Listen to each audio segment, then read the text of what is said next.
لا، النهارده ناس كتير قوي بتقول لك الاهلي عمل اللي عليه، الاهلي ضيع فرص كتيره، الاهلي عمل مجهود، الاهلي مش عارف ايه. ماشي، انا معاك ان الاهلي عمل كل ده، تمام. بس فين الفعاليه اللي على الجون؟ انا النهارده بتفرج على الماتش، انا مش شايف في فعاليه على الجون.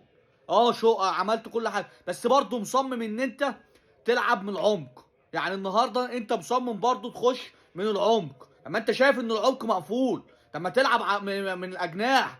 فين مفيش اوفر اتعمل. 7 ركنيات النهارده ولا 8 ركنيات في الماتش.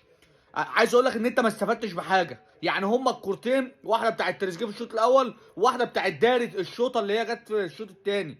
طب فين الماتش؟ فين مجمل الماتش؟ عايز اقول لك ان الماتش كله منحصر ان، يعني زي ما بنقول كده، ايه، جون مشترك.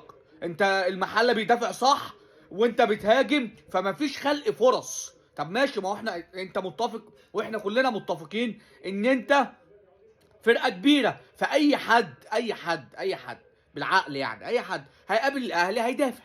لان انت لو انت جريت الاهلي هتشيل كتير.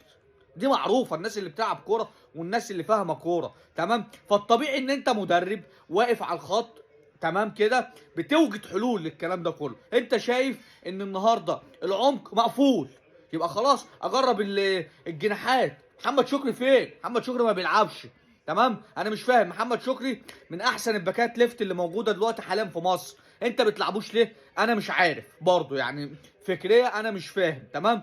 النهارده تريزيجيه عايز يتلجلش بمعنى الكوره، يعني عايز يفوق، عايز حد يفوقه، تمام. تريزيجيه بقى له من ساعه ماتش ميامي وهو تحس ان هو مش فايق، مش مركز، مش مع الفرقه، تمام. بامانه في نهايه الكلام، تمام، انا مش شايف حد جايب مستوى او قادر يعوض امام عاشور، من الاخر يعني.